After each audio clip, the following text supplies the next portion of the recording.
If you have a way to play an MP3 from Gmail, we could do a little preview. Ooh. But I don't know what the sound pitch is like, or if that's going to be a mission. I actually think I could do that.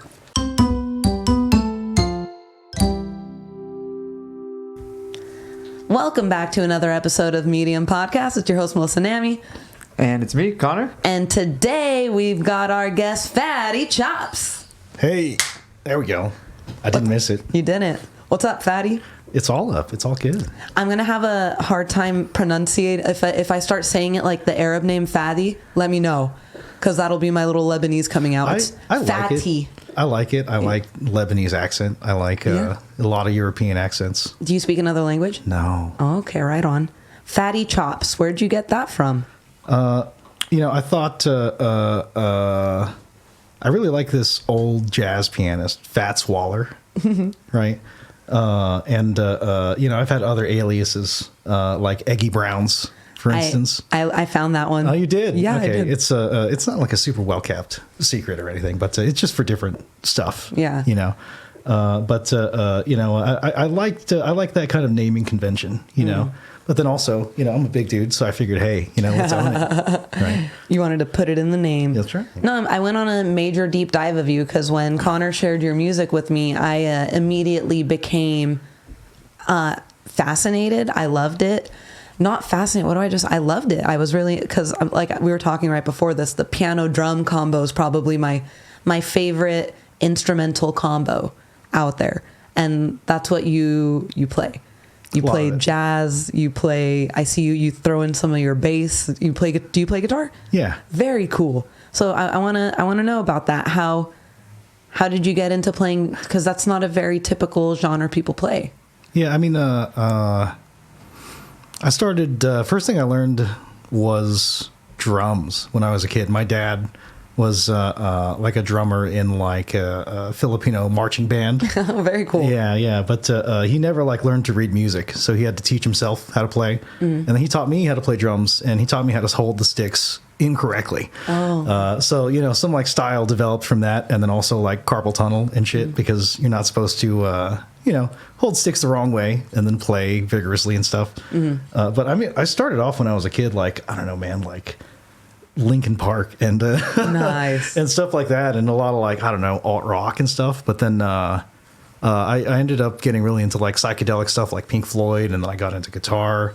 And then guitar is basically bass. It's essentially the same instrument.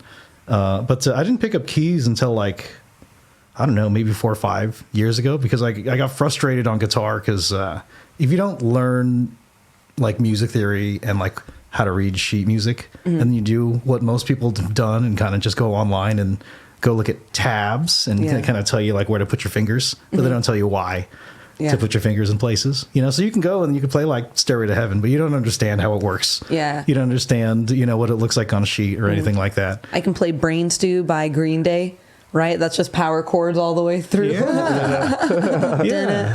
But hey, there are billionaire musicians who never went further than that. Yeah. You know what I mean? So how did you go from Linkin Park psychedelic to now jazz? When I went to RCC, the first thing I was there for was guitar performance. And then I tried to be a music major, so I took music fundamentals. I took guitar, like the performance orchestra version of guitar at RCC with Peter Curtis. And it's like 25 classical guitars on stage. It's kind of badass. That's dope. Yeah, but I would play like the third or fourth parts that were like very easy, like single lines and stuff like that. Give yourself the credit, dude. Don't cut it down. That's awesome. Yeah, I mean, it was hard because I couldn't read sheet music, so I was just kind of trying to memorize what we were playing. Oh. Yeah. You still hadn't learned at that point? Can you learn? Do you know how to read it now? I read sheet music the way that you would eat a bar of soap, like slowly and painfully, and you know what I mean? Like I still count ledger lines and stuff like that. Yeah. Yeah. Damn. Yeah. But you can do it. Yeah. My fingers and my ears know more than, my eyes do, I guess. Yeah. So your original step into music was more informal. Yeah. And now are you enjoying a more formal approach, or do you still kind of enjoy having the informalities in there? It's still pretty formal. I mean, like I still go and I'll try to learn pieces. There's a lot of really good tools and software out there now if you don't know how to read music to use a MIDI keyboard, and then you can kind of see what you're playing looks like on the staff kind of thing, Mm-hmm. right? And there's also just, I mean, if you get to a point, and anyone can get to this point in like a couple of months, but if you get to a point where you know how to play chords as they appear, it's very easy to go and use tools like Moises and other like AI tool, like track separation stuff. Yeah. So that way you can like take a song that's already out there and then just throw it in an app and then break it down to the tracks. Yeah. And then like take out the piano or take out the drums or whatever. I do a lot of that. And Yeah. it also tells you like what the chords are. So like Oh, the barrier cool. to learning is like gone. So as Yeah. long as you can get your hand around chords and stuff and then just kind of find, I don't know, the melody in your Yeah. hands, you really don't need to know how to read sheet music. But it's way better if you do know how. That's very cool. So you mentioned that. Is that how you kind of, again, went on a deep dive on your YouTube? I love Kali Uchis, and I saw that you did a drum cover to one of her songs, and it was freaking awesome. Thank you. We were listening to it yesterday night before bed. I had it on the TV because my girlfriend is also very into Kali Uchis. Is that She's how amazing. you... She's our, is it Serena? Yeah, Selena. There we go. Yeah. See, and I feel like she's still as well known as she is. There's still a lot of people who don't really know about her. And that's kind of what makes her a gem, is like you can kind of, yeah. to me at least, I can see the We still get the to be future. cooler than other people because we know who she Yeah, is. what's up, Kali Uchis? And you did a drum cover, dude. It was cool. Yeah. Is that I how you- also appreciate that. I was worried, so I downsampled and I like switched the octave that her voice is in because I was like, she's signed by Universal. They're going to like copyright strike this immediately. Yeah. So I was like, oh, I'm going to get by it. I'm going to downsample her pitch, and they're not going to know. They knew immediately. YouTube's algorithm is better than that. Yeah, they're insane. But Universal made it where you could do covers of that, and then like they don't take it down. If there is any revenue from that, it just goes to where it's supposed to. Okay, very cool. Yeah. So did you do that as like a passion project kind of thing? Like you really like her music? Yeah. Cool. Yeah. But also, I'm pretty sure that, I don't know if that track specifically, but Bad Bad Not Good is a huge influence for me. If you like piano and drums, Bad Bad Not Good. Yeah, they're really, really good. Melissa, you need Yeah. to check them out. They're right up your alley. I'm putting that Yeah. down right here. They did a Bad, free Bad, show, Not. God, 10 years ago at UCR. And I found out listening on the UCR radio station, like the same day. And then the first one of us heard it, like 10 of us ended up going. Oh, cool. And it was a free show, and it was crazy. The whole place was jumping. And that was back when they were still doing like really aggressive hip hop covers. Of Yeah, like, yeah. Yeah, I think I was supposed to go to that show actually, and I ended up not being able to go. Yeah, I think because of work. So Yeah. what genre are they exactly? You said piano, drum, They're like- and then you said hardcore hip hop covers. So I'm trying to... They're like That's what I'm hip-hoppy. saying. Like- yeah, like hip-hop, jazz You kinda like stuff. Kali Uchis, yes? Yeah, I do. You know a lot of her hits? Yeah. Killer, Yeah. After the Storm. Okay. They produced. Oh, all right. I'm going to Yeah. check them out. Yeah. That sounds cool. Their own stuff is a lot of like, some of it is kind of like crazy jazz, experimental, Yeah. kind of free jazz kind of stuff. A lot of their stuff is like very melodic, and some of it's like very complicated, but Cool. they really tone it down. Like they've produced so many hits for like, I don't know, Omar Apollo, Kali Uchis, Daniel Yeah. Caesar. They're kind of like the, I don't know, Well, those are 3-man Canadian version of Quincy Jones. very cool. I'm going to check them out for sure. I love, this has been one of the fun parts of having the podcast, is I've been getting so many recommendations from all of our guests, and it's broadened my horizons so much. So I'm really grateful. Your single, Good Eatin', is now on all streaming platforms. Go check it out. Fatty Chops. Love it. I've been Thank you. listening to it a lot. I drive really early in the mornings, and it's perfect for just cruising and taking it easy. And I wanted to ask you, I watched your music video. I got it saved on Spotify, right? So I like it. But I want to know, what's that beanbag looking thing on the snare drum? Beanbag. Oh, yeah. So this is, I was trying to chase what that was. I've seen it in like Instagram drummers for like a long time. And I'm like, what does that do? For drummers, like, especially in small rooms or for certain styles where you don't want to hit the snare drum and let it ring out forever. We're not all playing arena 80s rock. Yeah. You know what I mean? But especially if you want the snare to get out of the way quickly, you put something on there. It's like you've probably seen like blankets or Yes. wallets or something. Yeah, So I used to do wallets. I used to also have moon gels, Melissa. You remember the little blue things on my snare? Oh yeah, I remember those, that. they do basically the same thing. Yeah, And it shout just out Moon Gels. yeah, moon gels. Are Product sick. placement. Those are like consumable. You have to replace them every couple months. But hey, if you sponsor do, my Yeah. musician friends, Moon Gels, go. we'll fit it in between the BetterHelp ads. So what that means is it makes the snare kind of cut out faster. Yes, Yeah. yes. Okay. But what they are, I was trying to get a sense of, and then I wish I could give credit to who told me. But I finally got the answer, and they're like some, I don't even remember what to call them now. So unfortunately not being helpful. But they're meant to be kind of like shakers almost. But I think I read that they're made out of, hopefully this is a rumor, but like dried camel testicles. It might not be a rumor. That's pretty specific, right? That's Yeah, it's a little specific to be a rumor, maybe.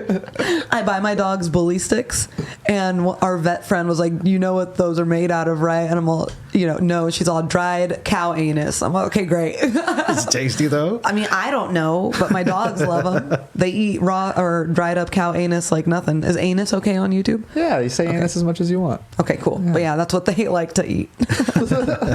So dried camel testicle Yeah. might not be a rumor. Yeah, no. Someone was irritated with me because the snare drum was on top of like an $800 snare drum, and it's it can be seen as disrespectful to put dried camel testicles on this work of art. You're teabagging your snare drum. Yeah, but it sounds better. It's not my fault.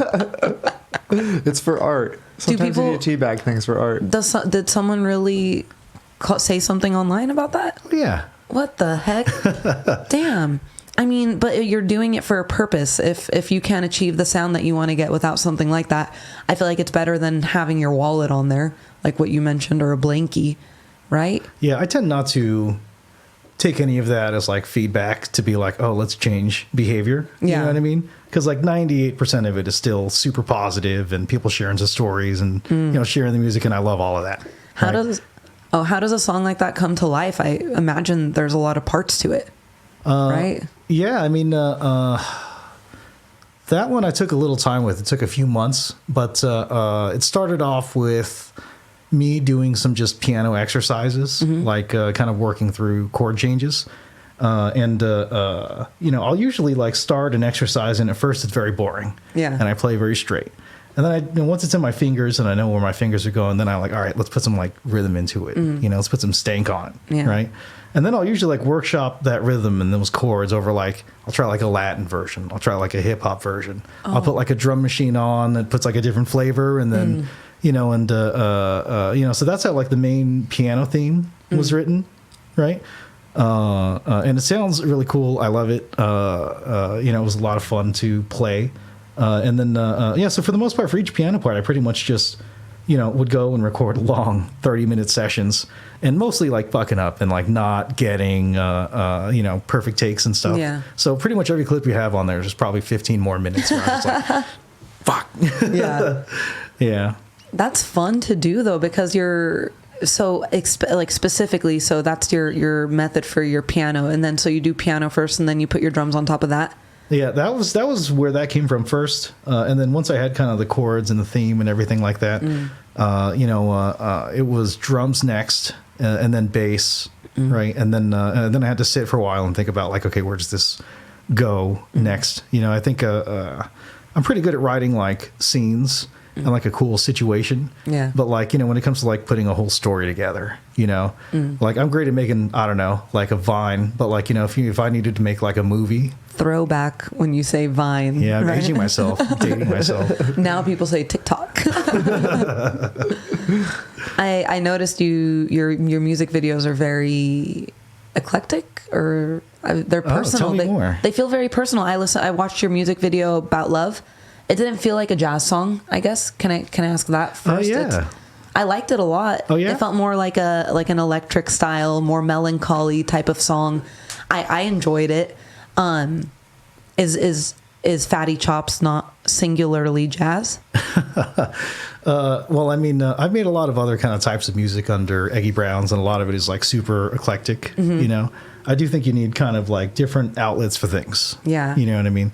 But yeah, I mean, with that one, me and my wife went to Hawaii, and I took a couple pieces of gear with me, and I just wanted to see, can I make, a beat, a song or something like that in like an hour. Yeah. Yeah. Was that your wife in the music video? Yeah. Very cool. See, so that's what I meant. Like, it's very personal. I even noticed one of your music videos had like your first. I'm thinking it's your first birthday, unless it was somebody else. Yeah, and that is footage of my actual first birthday. See, and that's really personal when you not only because music is really personal to you, right? And now you're also giving us like a piece of your childhood, your upbringing.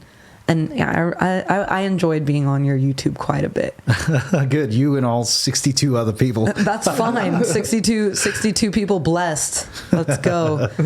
Eggy Brown's felt like a little bluesy. Is that accurate or no? I got a lot of like blues and hip hop and kind of just weird shit going on there, and that'll continue. I think also I need an outlet for things where I don't own perfectly all of the samples and music. Yeah. And I don't get in trouble for that. In some of the places, like all the Fatty Chop stuff, I have copyright on. I paid for it. Nice. Yeah.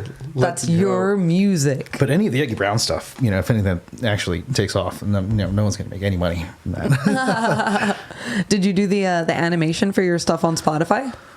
No, because there was a guy. That was an artist who was a follower of mine, Vicky Acobita, I think. But she made the Spotify canvas like animation, as well as like the album art for Good Eatin'. Very cool. That's dope. So she did the kid with the. That's awesome. Yeah, and that's actually from like a picture that my mom had of like me on a swing somewhere. Okay, I was gonna ask. Yeah, but I was like, like, can I get like a cartoony version? She had a great like kind of cartoony style, so I was like, okay, yeah. Oh, it's really cool album art. Thank you. Yeah. Is there any more singles, any more stuff coming from Fatty Chops we could look forward to? There is. I don't know, probably May 24th next month. There will be another single called Open Late. Open Late is coming. Ooh, excited. Do you plan on ever releasing a full-length album? I don't know. I don't think people listen to albums anymore. I mean, people can tell me, but you're wrong. Melissa's mad. Melissa listens to albums on her way to. Yeah. We do. I know. He guys are a dying breed. Yeah, that's true. That's very true. We are a dying breed. Any artist of mine, whether it's Sexy Red or anything that it is, if they release an album, it's first song to last song, no shuffle. How the artist intended it to be. I hope more artists find people like you. Is that really a thing that people don't like to? What the heck? I'm shocked. Yeah, I don't know. I have ADHD. I don't medicate. But for me, if there's like an artist that I know like a couple things, like a couple songs by, if they put like a single out on a Tuesday, I'll listen to it right there or that day. But like I still haven't. I don't know. There's like the J. Cole album, like a Kendrick album, like Future and Metro Boomin just released an album, and then there's like another one coming. And also it's just like such a mountain. It's such a mountain of work. Have you seen the Metro Boomin? I think it's the Red Bull Orchestra. Oh, yes. That's so. Did you also cry when like the opera singer? 110%. Oh my god! Yeah. Well, I'm a little emotional dweeb, so music makes me cry all the time. I'll be at work, I'm like, oh, this song is just so pretty, and then a second later, I'm grabbing tissues. Because it's showing you things about yourself you didn't know. That's the truth, and that's a hard truth to swallow sometimes, because you want to think you know yourself, and then melodies will not set you off. That's not the right word, but it'll take you down a path you never expected to go down in the first place. You ever look into neuroplasticity?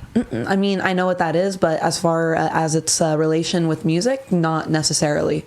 What? Teach me. I don't know. I mean, I think like there's that's how you like acquire tastes, right? Yes. You hear certain things, and the first time you hear it, you're like, "What the fuck is that?" And then at a certain point, you're like, "Where did the dissonance go? Where where is that thing that I like?" Right? And then at least for me. Songs will hit me a certain way, and then I'll have like, I don't know, I must have 50 different Spotify playlists. They're like mood playlists. Yes. You know what I mean? Easily like 10 different playlists for like beat making inspiration, like, okay, sad beats over here, and then you kind of just add to them over time. Yeah. Yeah. Do you have a list of influential artists that you can kind of name? I saw you today. You posted something with Miles Davis.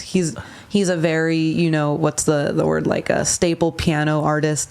So besides someone like him, is there people anyone who's influential to you?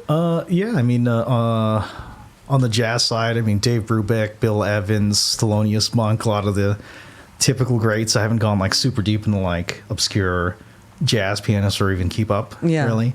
But like a lot more like R&B and soul influences. I like a lot of like the Sacred Souls are like hot right now. Like a lot of old Motown records. Okay. Marvin Gaye. And, also like, I don't know, Ray Charles, anything in his whole catalog. Ooh.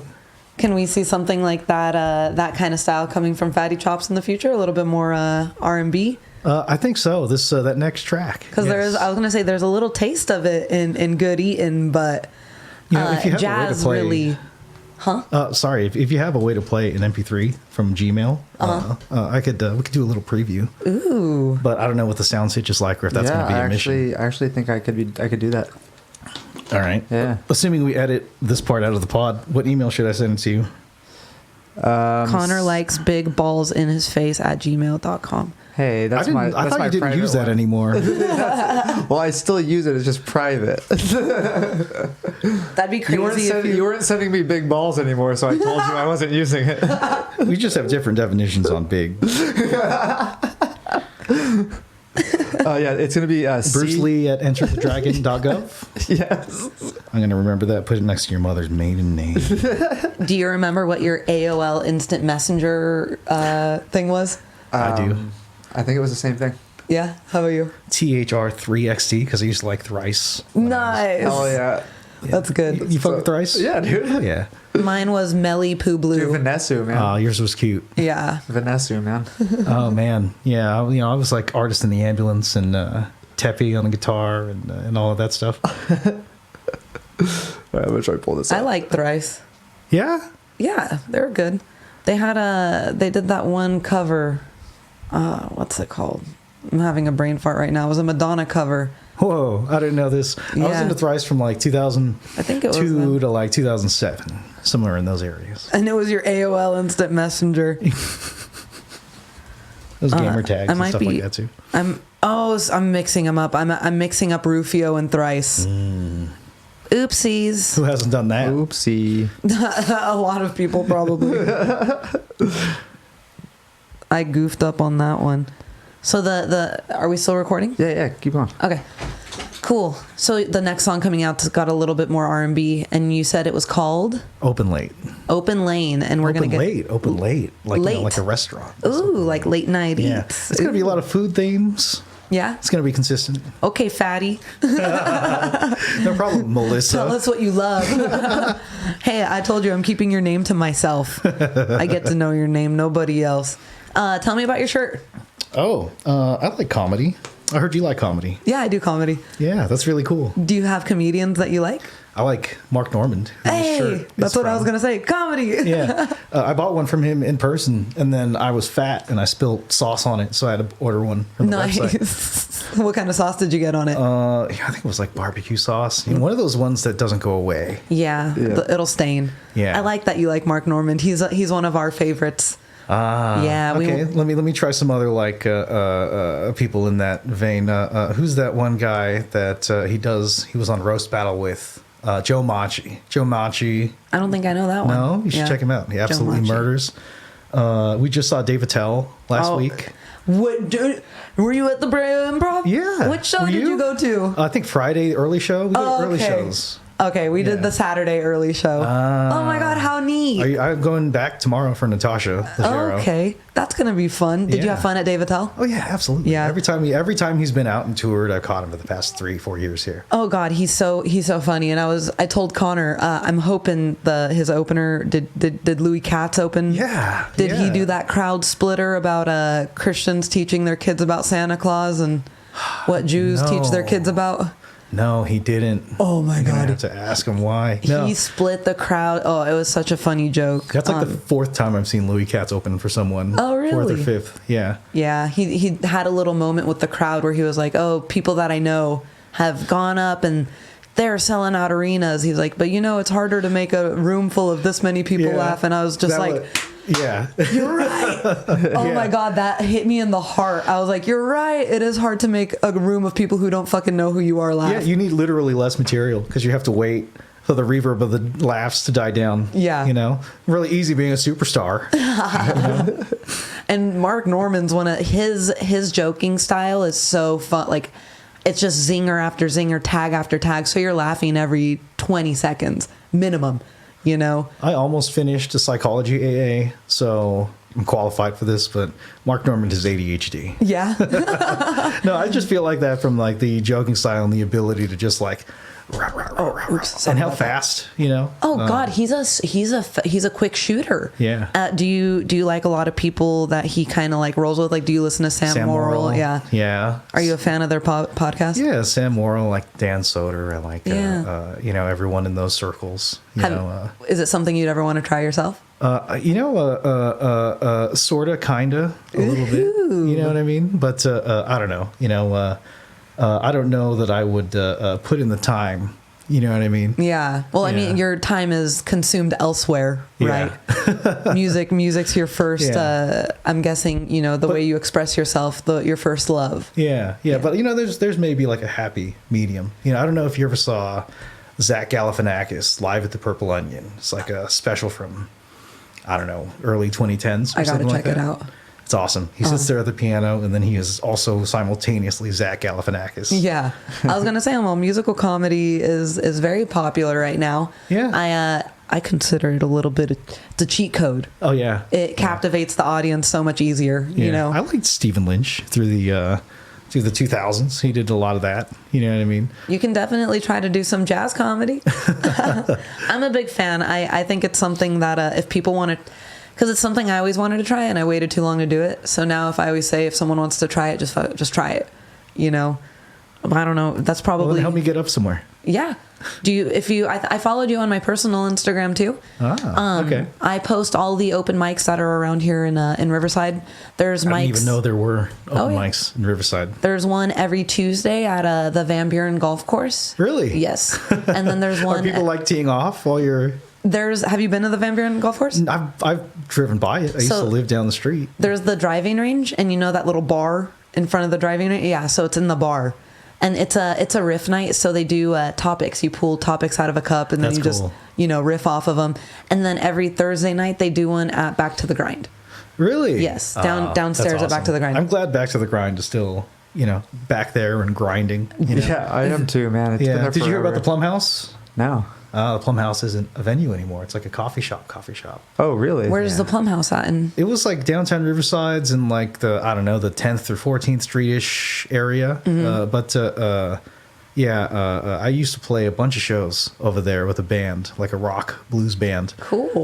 We had like memories over there. It was like the first place we played live as that band. Brought like 20, 30 people there, and like now that's not what it is at all. Damn. So now it's do you know what the coffee shop is? I don't know. It looked pretty sweet though. It was like super renovated and looked like a place that like your barista is going to have a nice mustache and like, we're going to have all the alternative milks and I'm really jealous. You notice people with nice mustaches and you haven't even commented on mine once. It's kind of messed up. It's like super not pride. Visible. Like, I mean, my side isn't super good. I'm joking. Connor's the one with the pirate mustache. I do have a pirate mustache. Yeah. It's kind of like a low pass filter for your voice. I feel like. Yeah, exactly. Yeah. Have you been involved in a lot of musical projects? I mean, none that were successful. Come on, that's not the tell all of whether or not a project is meaningful or not. No, yeah, I've been in I mean, like there were some, when I was in middle school, there was a band that had, we were in a band, I guess you could say, because we had a t-shirt. One of us had a t-shirt with the band's name, but that was not a song. You guys got that far. It was called Fallen Tree. I didn't come up with that. What was it called? During the emo days. What was it called? Fallen Tree. Okay. Like it's like the worst. Your bandmates did it all with the intention of just having the shirt on the Hot Topic wall? Yeah. Which, by the way, they don't have at Hot Topic like that anymore. I remember that band shirt wall was like the sickest. I better cancel my membership to Hot Topic Plus. No, don't do it. Hot Topic's so cool. They got box lunch. Have you been to that store? No. That store's rad. They got a bunch of fun little like novelty trinkets and stuff like that. Can I get lots of Rick and Morty paraphernalia? Yeah, you can. You totally can. Rick and Morty, anime. They even got like Disney stuff. It's pretty cool. Okay, what do you call it? It's not a piano set. It's just a piano, right? Yeah. Okay. Yeah. Your piano's really cool. I Thank like you. the way, and please again correct me. I like the way that when you're playing, you could see the keys.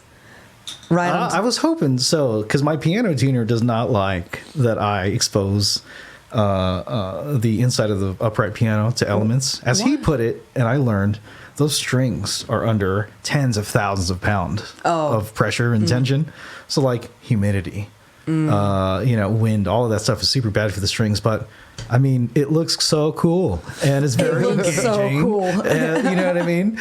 It's like if you were looks so gonna like run like a car and just like leave the hood open, just like. But I want to see. Can we put a clip of you playing it like that here? Yeah, sure. Okay, cool. Yeah, so everyone knows, because it looks freaking rad. There was even one of the videos I was watching you play. The piano was lighting up while you were playing it. I'm guessing that was more of a digital keyboard type of thing. Yeah. But there's a lot of things. I'm wondering, when you make your videos, do you do that intentionally? Oh yeah, absolutely. Okay. I go and I take the thing off, when I'm ready to sit down for the session.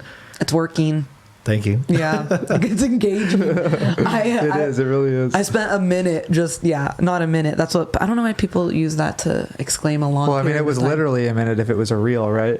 Yeah, I think so. Yeah. But I spent a lot of time just That watching makes me so that. happy. I like when people share to stories. I love when people take I just sat down at the piano and started riffing, and then like they use that for like this little video of them, a slideshow with their dog and stuff like that. Oh, like I that's love rad. seeing what's going through people's heads and the little story they're putting together. Yeah, when they hear your music. Yeah. Because there's a story, I'm guessing, that is going through your head when you create it, right? I don't know. I don't Really? know. I kind of feel like, to some extent, the chord progression is sort of like, what is the story in a larger sense, but like how it comes out, the way it's articulated, all that stuff, it kind of feels like, I don't know. I think it feels more like that stuff is just out there in the ether, kind of like Wi-Fi signal. Yeah. And then just sometimes my antenna just like, it just grabs it sometimes, So sometimes like I can go and then get the lightning. Yeah. I'm very bad at organizing it, putting into finished product, and that's where I need people like Travis Van Sydow, who's like my audio engineer and kind of like songwriting partner. Mm-hmm. Yeah, so he, I can send him like 20-minute take of something, and then he'll find, the little pieces in there that are worth keeping. So that way, the tasty bits that got it. When you get something from the ether, when you get that inspiration, if you're out in the wild, how do you hold on to it?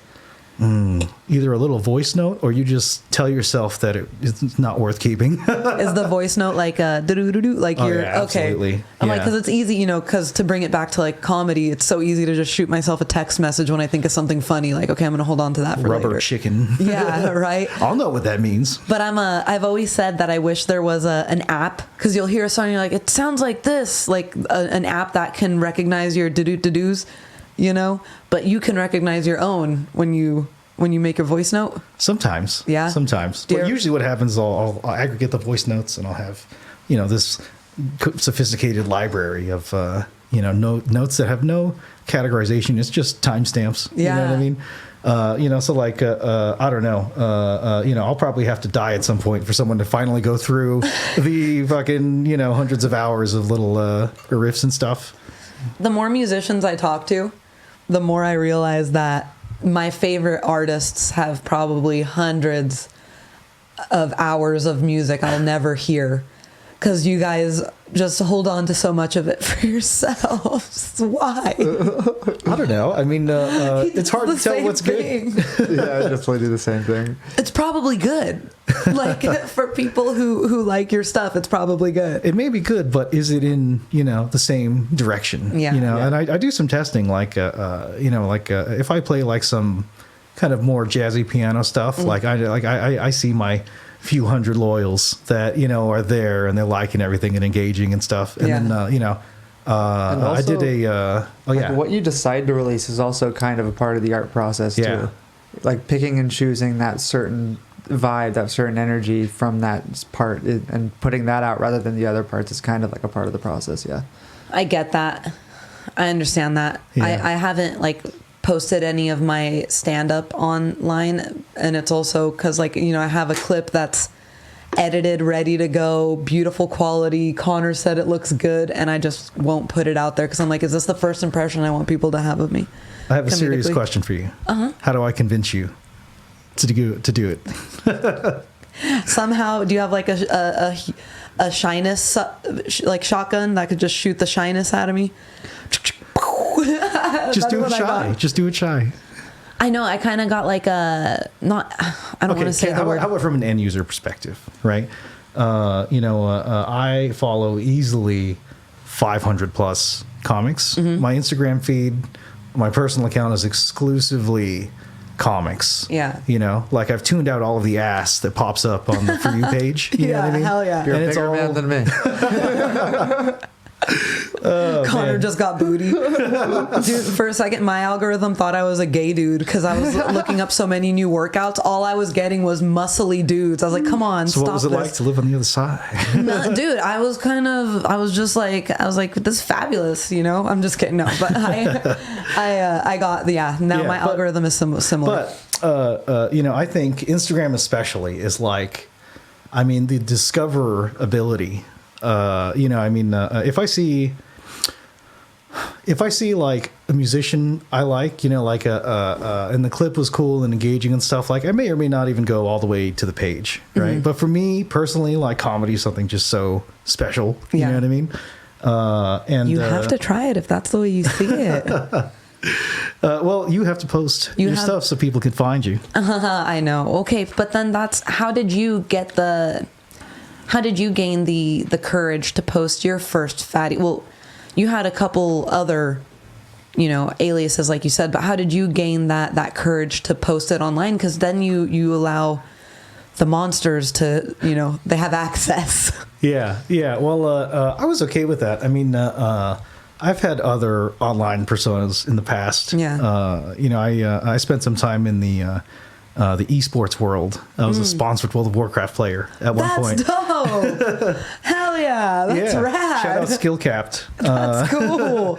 Yeah, but I want to hear about that. Yeah, I was hired by a company called Skill Cap to kind of show people how to do the player versus player. Yeah. Kind of competitive play. Do you still play? No, it's been so long. It's been like since 2010. Damn. Yeah, but we were number one in the world. Damn, that's cool. Yeah, but World of even Warcraft that, is huge. yeah, it was. There's like 20 million players, mostly fighting dragons and shit. Yeah. Maybe like 1 million people who played competitively. Yeah. And that's where, that's where I came from in many ways.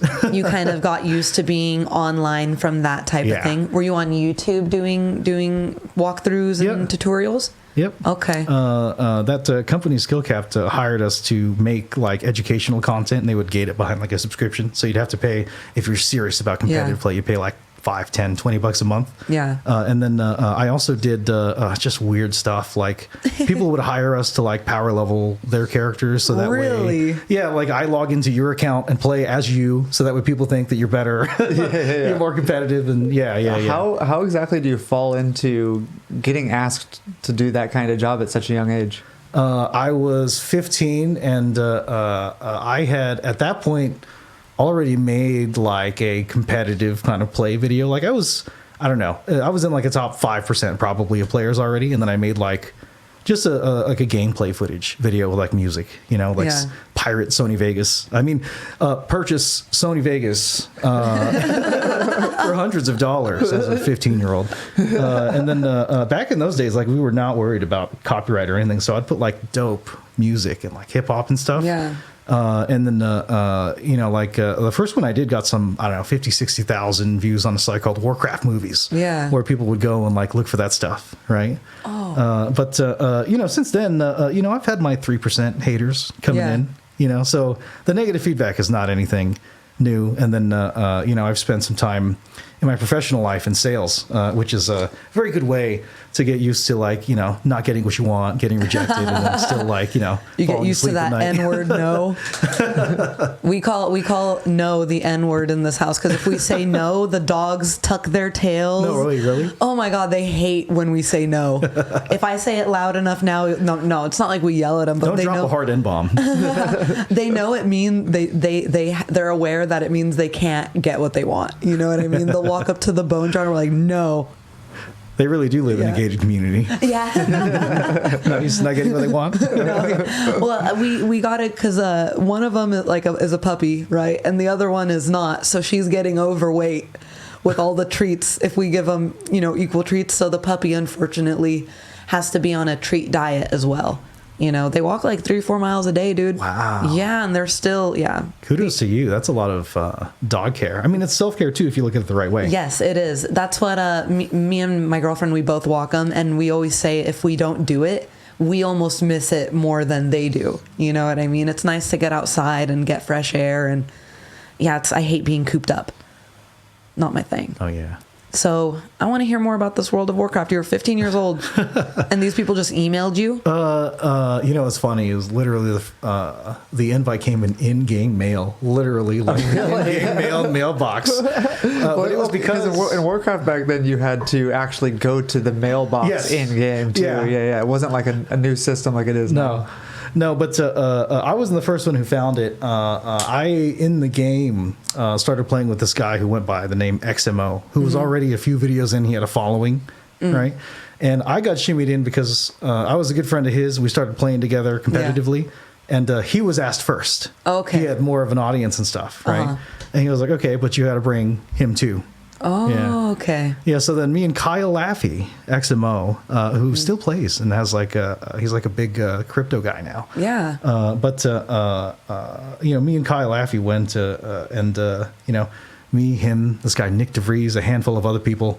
You know, we went and took in 2009, 2010. We took the competitive arena by storm.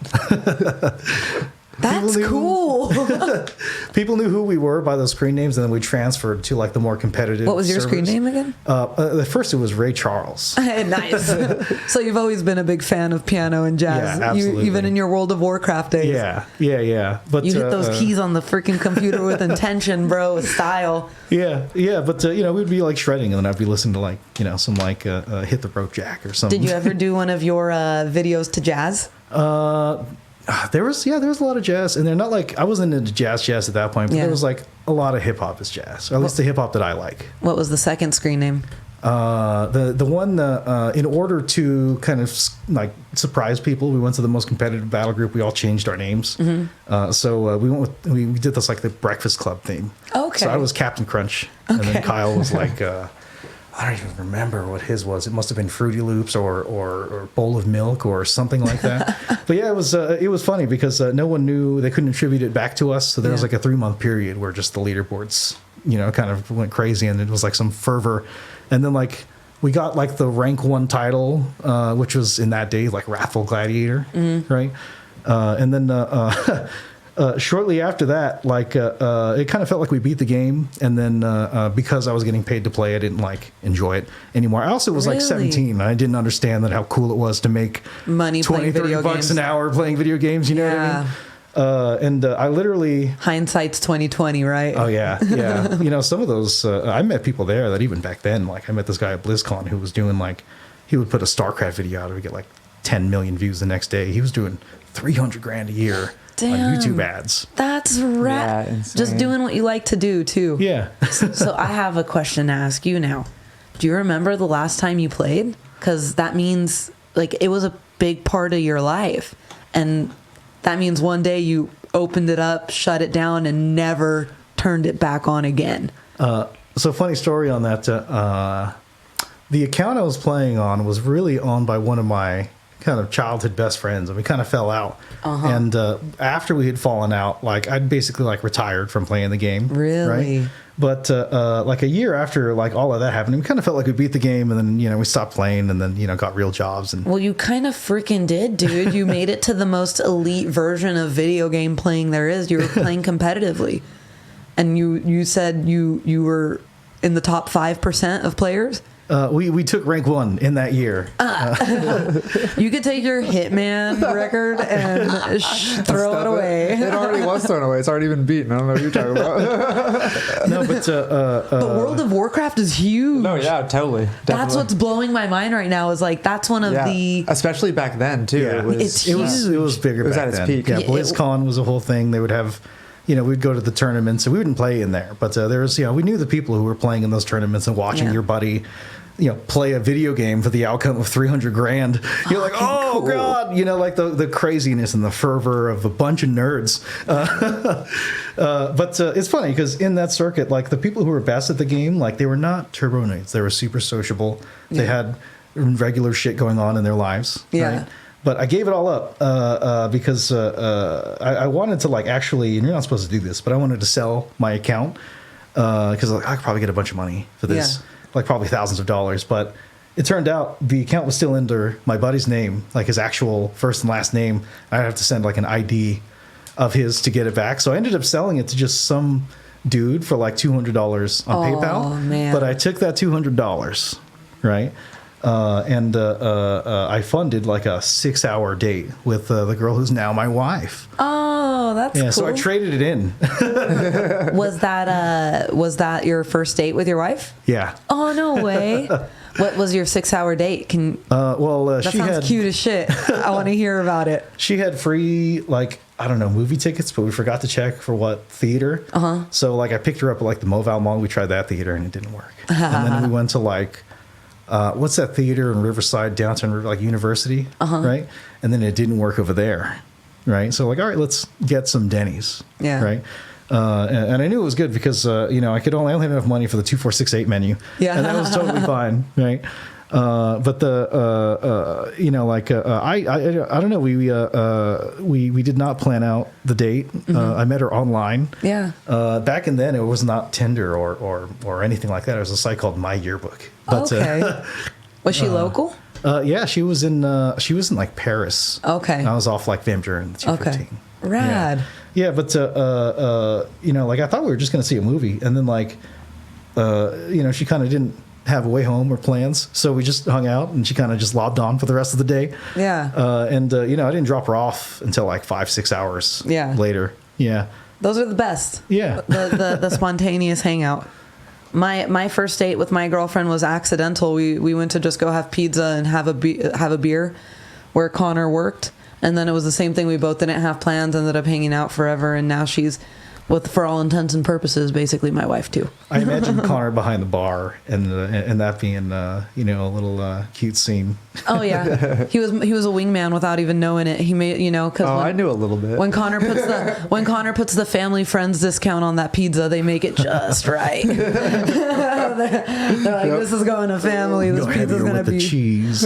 I really believe they would, because there was always a difference in the za when I'd get it when Connor worked. Now when I get it as a normie, I go back there and I go, it's from Melissa, huh? Like the Godfather. Did putting away video games kind of allow you to explore your, I guess when you were playing games, did you stop playing music for a little bit? Because you mentioned playing drums as a kid, and then you mentioned being in bands in high school, or were those overlapped? They kind of overlapped. I mean, I've always done too many things at once. You know what I mean? Just both are so notoriously time consuming. Yeah. You know what I mean? Music, time consuming, video games, time consuming. But honestly, when we were at that rank 1, it was funny. I would talk with Kyle, and this is analogies. I'm emotional. Yeah. But I would talk with Kyle, and there was a point where when we were rank 1, we were playing 2 hours a week. Because we were just, the skill level was there, and you just show up and, you know what I mean? A little dirt on your shoulders. You gotta, hey, let's go.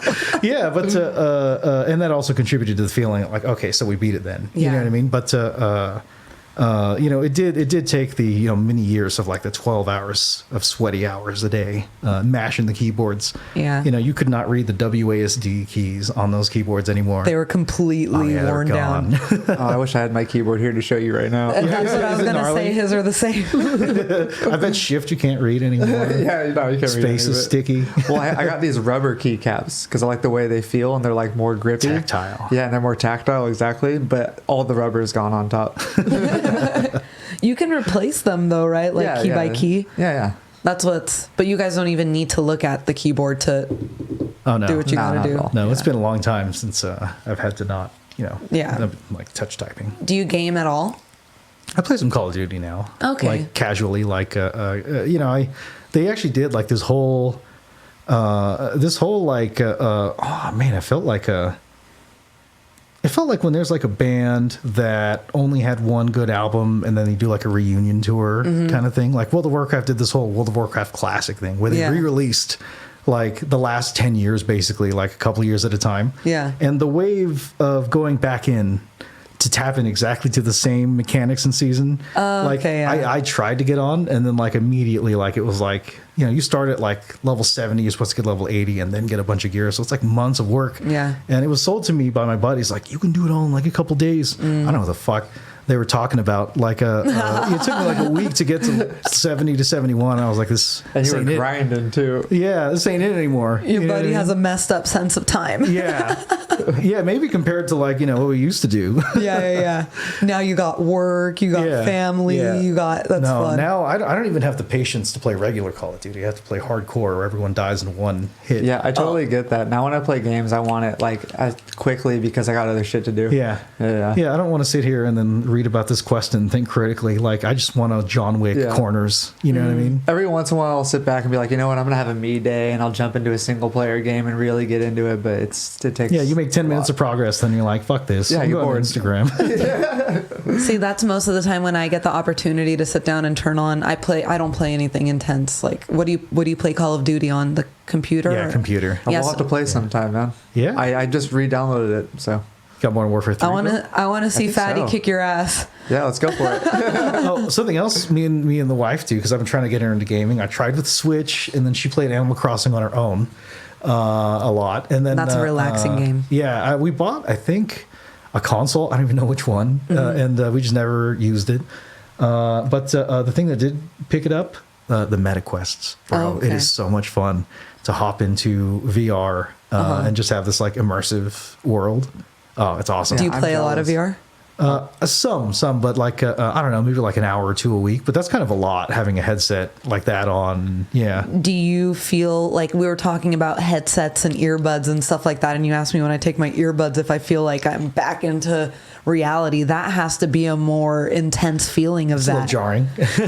I've never played like a full VR game, but I did go to like the Discovery Museum, I forget where, and they put you in this VR world where you got to like move around this goopy world and go through the goop, and it was like crazy. Taking it off, I immediately felt nauseous. It was horrible. I was like probably gonna puke if I kept it on for a minute. Yeah, they can make you nauseous. Do you get used to it? I think so. Okay. Yeah. Damn. All right, so a couple more questions about the music. Yeah. Would you ever want to release a song with some vocals on it? That's actually, that track does have some vocals on it. Nice. It's not yours though. You said you don't sing? It is. Yeah. So you sang. Arguably. Why? I asked you if you sing. You said no. You fibbed. I felt differently now. Okay. So you're now singing. Now I do. Very neat. I'm trying a little bit. It's very not confident. You know what I mean? But I don't know. I figured I'm just going to start. And see, that's where I'm going to say I admire your courage. Yeah, me too, man. That's the one thing I still haven't been able to like do. After this conversation, I might just post that clip. You should. I'll show it to you after this. If you think it's funny, then I'll post it. Oh yeah. Yeah. I'll gain the courage just because simply that I literally asked you before this podcast you're damn it, dude, you're just brave. I told you I was shy. But you're that there's that's another piece of you that you're kind of just like exposing. You know what I mean? Because have you ever sang on a track before? No, I have written things that didn't get recorded, but they were performed live, and no one threw tomatoes. So I feel like I'm not starting at like zero. You know what I mean? Also, I think I'm kind of going for a style that's like pretty forgiving to not be able to sing well. You know, I'm not going to like. It's not like belting. It's like talk singing, if anything. Yeah. But like I like non-pressure, low pressure things. You know what I mean? That's cool. Comedy, jazz. Have you ever heard of Richard Cheese? Oh yeah, I mean, he's Down with the jazzy. Sickness, and and it's funny too because it's like actually good. It is really good. That's what I've always said. When we get married, I want to do like a cocktail hour where only Richard Cheese is playing, so it's kind of classy. Let me play Richard Cheese arrangements. Yeah, perfect. Will you sing? I like his cover of "Work" by Rihanna, where he's like, "I don't know what she's saying here." For you, I'll try. Cool. Do you do any live performances now? Not right now, and I might, but it's such like a solo act. Yeah. You know what I mean? Where I'd have to like hire musicians, to play specific things. You know what I mean? He can play the drums. Yeah, right. But are you down to learn the specific parts? Is it like super intricate? You want everything? You want everything? You can play some of it and then find out. You want everything to be like on a T or a little. One of the biggest things is the accent has to be in the right spot. Okay, yeah, I can do that. like one of the things that I used to play in a blues rock band called Shamble Ave. Very neat. And I would write a lot of the chord progressions, and we had a singer who'd passed away since, but was a really good vocalist, really good lyricist, but it really, it was like a lot of me and him kind of writing a lot of the songs. And I would write things in like a samba swing kind of manner, but then our drummer was very like X103.9 alt rock. Okay. So like it ended up, going from jazz into like rock, and it still sounded pretty cool and stuff. But one of the reasons that I kind of stopped putting that much effort in was like I would bring something that was like this Latin movie, and then it would turn into this like, American thing. Yeah. I get that. Yeah. So is that one of the challenges you face when you're doing more collaborative projects? Because I'm a horrible bandmate. Connor knows this. You weren't a bad bandmate. So you guys did try having a band together? Yeah, I was gonna play bass. Played once. I was gonna play bass and he was gonna play drums. Yeah, we played a show together. Who else? So you were playing bass, you were playing drums. Who else was in the band? Ashton Arner. Ashton playing guitar? Yep. Yeah. Okay, where did you guys play a show? It was at the D in Pomona, right? Did I see him? No, that was I think Curtis was there. Okay. Yeah, but I don't think Was it when I was in Lebanon? It might have been a Lebanon. Those That's are so cool. Been to other countries and shit. Just that one. I mean, you want to count? We can count London because layovers and stuff. I guess Mexico too. That's 3, isn't it? Yeah. Have you ever traveled outside of the U.S.? I went to Costa Rica a couple months ago. That's cool. Yeah. Did you see the monkeys on the beach? I did. Not on the beach, but near the beach. What do they call them again? Like howlies or something? I I think that's what they call the non-locals, right? On rocket power, yeah. Those are shoebies. I don't know. I think the locals refer to themselves as Ticos, but I also don't quote me on that. I don't know where I got howly from. I'm sorry if that's a I feel like derogatory term. I feel like I heard that from like Hey Arnold or something like that. Yeah. But for the most part, I try to be very supportive of my friends and their projects. And I'd go every summer. That's a positive force. It's nice to see. I love seeing my friends and the people around me doing not only what they love, but when what they love is something cool as shit. Oh shit! You know Stand what I up mean? in Lebanon? No. Oh. I plan on doing it in Japan this fall. Whoa! Yeah, that's cool. Yeah, we're going to Japan, and I found a stand-up comedy club in Tokyo, and one of the guys that I do stand up with just went, and I've been meaning to sit down and talk to him about it, but it's hard to find the time. That's so cool. Are you gonna like go study and try to get some like localized jokes, interview people over there, and be like, "What's good? I want Who to do we try make to fun of." I want to try to see how my material does there, but of course I do want to try to make maybe 1 or 2 connective jokes, But if I go to an open mic, I'm not sure how much time it's going to be. 3 minutes, 5 minutes. So what can I do with that? But it's cool to know if you're, because I watched I forget the name. I think it's called like You Have to Kill or You Better Kill. I forget what it is. It's a documentary. They follow Tom Segura and a couple other comedians. They go to Asia, and he does his painting the toilet pole brown joke in China, and it murdered. You know, and that's a joke about diarrhea. Yeah. So everybody thinks diarrhea is funny. Diarrhea, like they're a target audience for that. yeah. Well, the bit's pretty basic, like not basic, but it's like very simply. It's like, oh, you know, I paint the toilet bowl brown every day. I didn't know it wasn't normal to have diarrhea every day, and that's them hilarious. laughing, I think, means that there's some diarrhea out there. Probably, maybe we're closer than we thought. Yeah, their diet's not as clean compared to the American diet as you'd think. But I'd love to know if it translated over there. You know what I mean? Would you change your music if you went and traveled to a different place?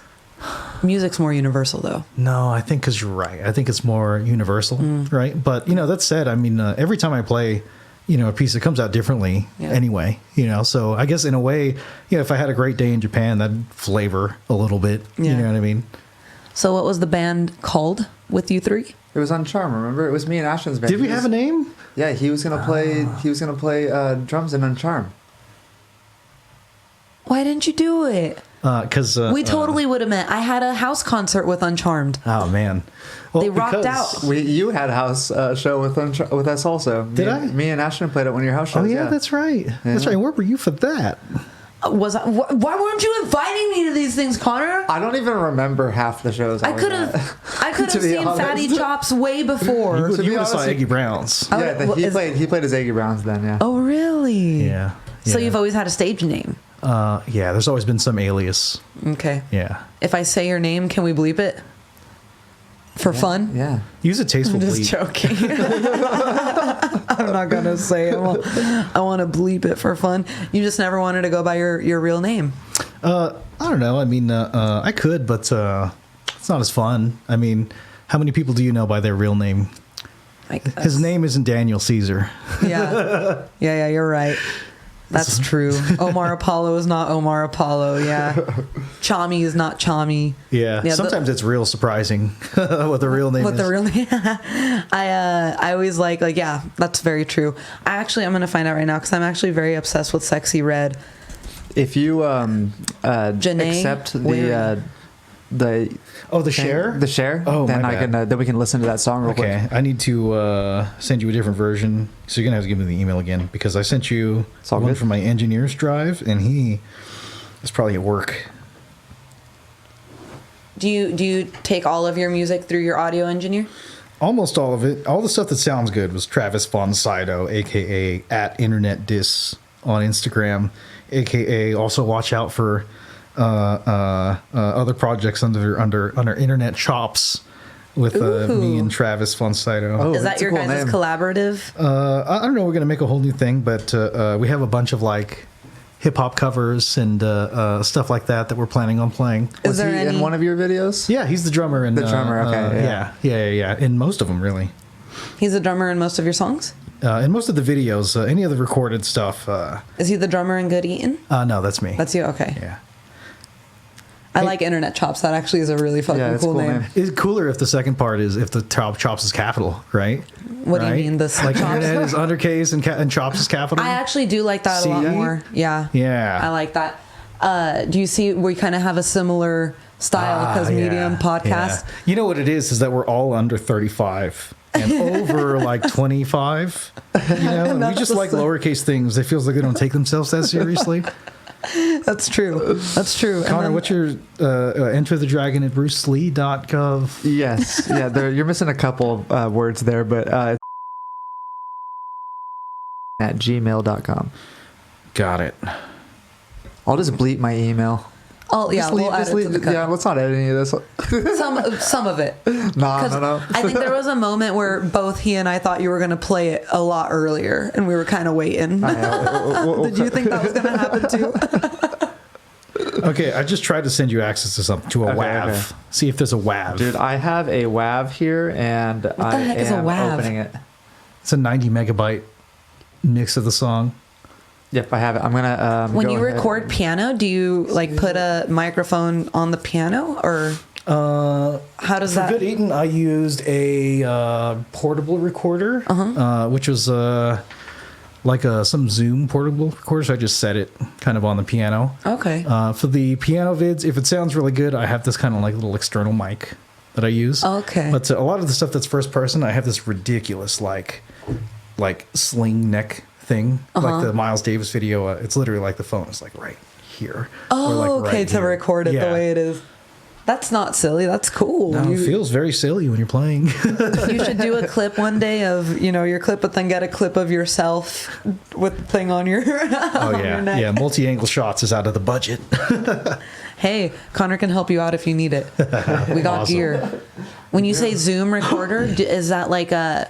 Because I believe that thing is a Zoom P4. Probably. Okay, very neat. So they do a They're lot of good audio company. stuff. Yeah. It's I'm not the most technologically knowledgeable person. I'm not good at that stuff, and it's very stupid proof. So it's been good for me. Nice. And it sounds good if it's involved in the signal flow here. Yeah, it is. It is. That's what we're everything that we're hearing is being pushed through that. Nice. So yeah. It's neat. It's small. Yeah, and all the hissing you're hearing is actually not there. It's just all the long cable for the headphones. Yeah, it So it's doesn't not come bad. up in the audio. It's all right. I don't mind the hissing. I like vinyl. I like the little warm. Yeah, you Man, feel it. Ashton was about to lose his mind when he first heard the hissing. We went nuts trying to figure out how to stop the hissing. I don't mind. It sounds like I'm in my studio. Like my stuff is not well treated. Yeah. Yeah, it's it's a hard. miracle It's that so Travis. Oh yeah, yeah. It's so expensive. It's Travis actually helped me build like a diffuser, this big ass like 5x2 like thing to help kind of with some of the sound reflections and stuff. Do you set it up where you play? Yeah. Neat. Yeah. Yeah, we're Do you have a about to studio sound at treat home? my room. And I'm so excited. Send me Yeah. before and after pics, bro. Yeah, absolutely. Yeah, for sure. It's a weird fetish I have, like the before and after Yeah, studio dude. stuff. Like I want Yeah. to see the cable management. I want to see Yeah, yeah. the mic placement. Right now it looks like trash, but here in a couple of weeks I'll let you know. When you Yeah. when you say sound treat, does that mean like foam and stuff like that? Foam diffusers. Do you need me to collect egg cartons for you, Connor? We have so many egg cartons. Okay. I've been eating a lot of eggs lately. but yeah, if you always take more egg cartons. All right, I got You always you. find something to do with them. They're not the best for sound treating, but they work a little bit.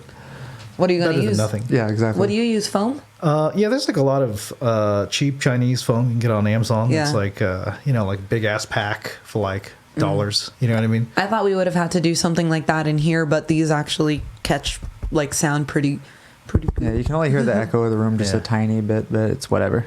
Yeah, Well, it's also- like yeah. I thought you could hear stuff like this on the mic, but like we're only hearing that through our ears, which is pretty interesting. Yeah. Are you gonna play the song, Connor? ready? Yeah. All right, let me know if you can't hear this. Is it supposed to be playing? Yeah. I can't hear it. Nope, me neither. It's all right, neither can I.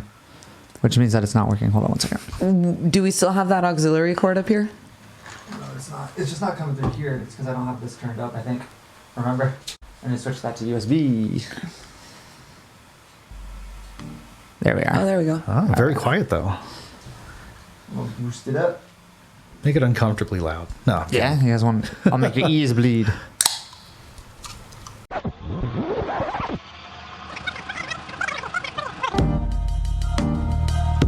That's so tasty.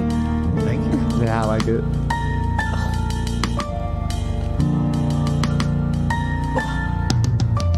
Another late night blunt that's a lot now. Another donut hope that's a cop out.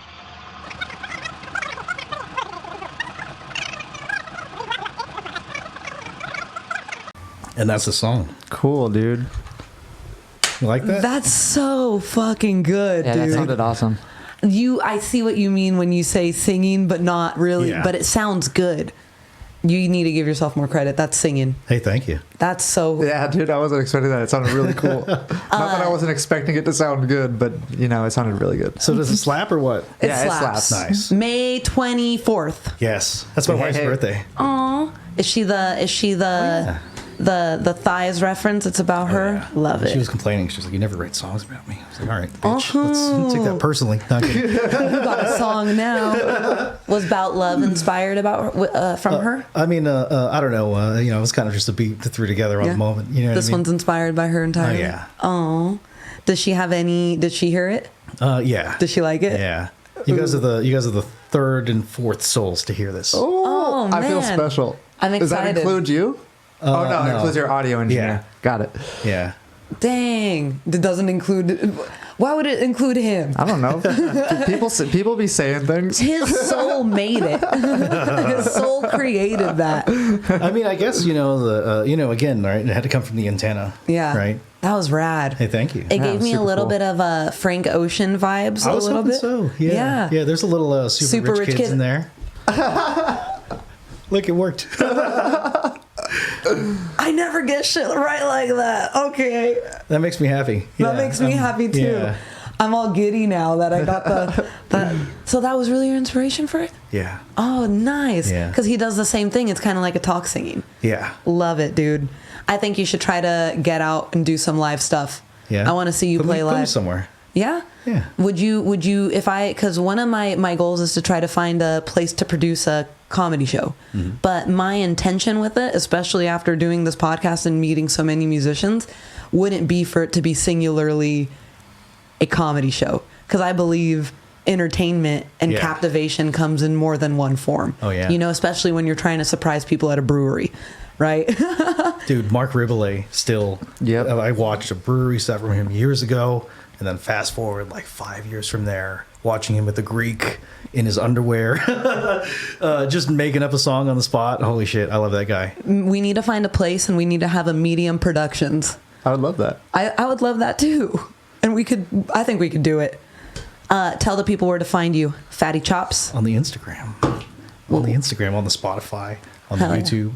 But mostly on the Instagram. Do you have more people engaged with you listening wise on Spotify or on YouTube? Instagram by far. Really? Yeah, you guys don't like to leave the platform, and Instagram doesn't want to send you off the platform either. What do you mean? That's where they make the money. Oh, by keeping you there? The platform. Yeah. A lot of people are doing short content now because Instagram is really bringing in the money for them. Really? Yeah. Mm-hmm. It's also pay to play, by the way. Is it? Oh yeah, totally. If there's a lot of people kind of talking about this, but you probably only get 5 to 10% of your followers in reach, right? I got some 12,000, but I can watch, 2 days into a video and then see like 300 or 400 plays. So it's like, okay, there's all kinds of advertisements and other things and cat videos, that are ahead of you in the algorithm. But I'm telling you, on the comedy side, like, it is so, I don't know, people share songs with other people sometimes because you've got to this person's got to be, got to like this kind of music and everything like that. But like, I share comedy bits like constantly with coworkers I haven't talked to verbally in 10 years. Comedy skits, bits, reels, anything like that. Comedy, it's the universal love language right now. It is. I like that I'm going to get you to do stand up probably before we find a spot for Medium Productions, because I know where the open mics are now. And dude, it's been so nice getting to know you. Likewise. It's not very often I get to put a personality to the artists that I enjoy, and you've given me a lot of stuff to look forward to, so I'm really grateful for that. Hey, thank you. Are we starting to wrap? Yeah, we're wrapping it up, dude. Okay. Looking forward to May 24th. I didn't even have to use my little book of things to talk about. Ooh, actually, let's keep it going for a minute. What do you have in that book? Okay. I didn't know you brought a book. So what's your favorite color? It's like peach, like this color right here. Why? Because I liked orange a lot, but in Lebanon, orange is a political color, so I wasn't allowed to wear it over there without people affiliating me with someone apparently my family said they'd yell at me for. A guy named Michel Aoun, which I think he's still alive. I don't know, right? But I got used to wearing peach because I couldn't wear orange in Lebanon. And it's quite the summer color. What's your favorite color? No orange in Lebanon. I like purple. Oh, I like that color Purple's too. a really good color, man. Yeah, it's deep and it's kind of blue and also not and red. Yeah. Right? Okay. Leprechauns. Are they real? I know a couple. I'm just kidding. No, I don't think so. Do you? Okay. I don't know. Maybe not. I'm not used to being asked questions. This is fun. Okay. Aliens. Does it matter? No. Doesn't matter at all. It doesn't matter? Doesn't matter, no. Why not? Because we're too dumb for them to talk to us, and by the time they think we're worthy, I'll probably be dead. Right. I mean, there's been enough time, right? They probably have priced in like whatever the reality is. Yeah, the same way we gave up on figuring out the X% of the ocean. I think they were just like, you know what? That's okay. They saw some of the shit we're doing, like, no, never mind. Okay, this one just says, "Why are you the way that you are?" Oh. All right, guys. Thank you for tuning in.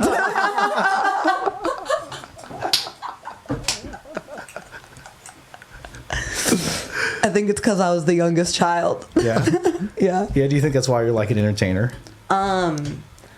Kind of. I think I got the most positive feedback being funny, and I kind of leaned into that my whole life. I didn't realize I could enjoy it this much, though. You know what I mean? That's awesome. Yeah. How about you? Yeah, I'm the youngest child as well. Really? Yeah. How many siblings do you have? I have a more successful older sister. Oh, really? Yeah. It's more successful as in musically successful? Oh, no. She's like a whole ass RN. She's got her own business. Oh, that's cool. Yeah. That's cool. Yeah. But hey, you have your passion that you're following at the same time. That's right. So who's to measure success by business? You know? That's what I'm saying. Because then I'm failing the game. But it was really nice getting to know you, dude. Likewise. I had a good time. Connor? Hi. You have, Bye. What? We didn't finish too. What the? You just, No, yeah. I'm looking forward to May 24th. okay. Yeah. But I am too. is there any? No, there's something else I gotta say to this guy. There's nothing you want to say to me right now? No, we got plenty more talking afterwards. He glitched. He's like, bye. I bet you he thought I had already said thank you for tuning in. I was doing work on the laptop. I was going to say, he's halfway through like a Reddit Ask Me Anything thread. He was responding. He was like 2 paragraphs in. He really did. He thought that. I was editing a scene on this. You know how it goes. That was just We'll funny interpret to it me. as enthusiasm. Hell yeah, dude. Thank you for coming. Thank you for being Thanks for here. having me. Everybody, thank you for listening. Tune in next time, and we'll see you. Have a good one. And bye Bye-bye. for real this time. Bye. Bye.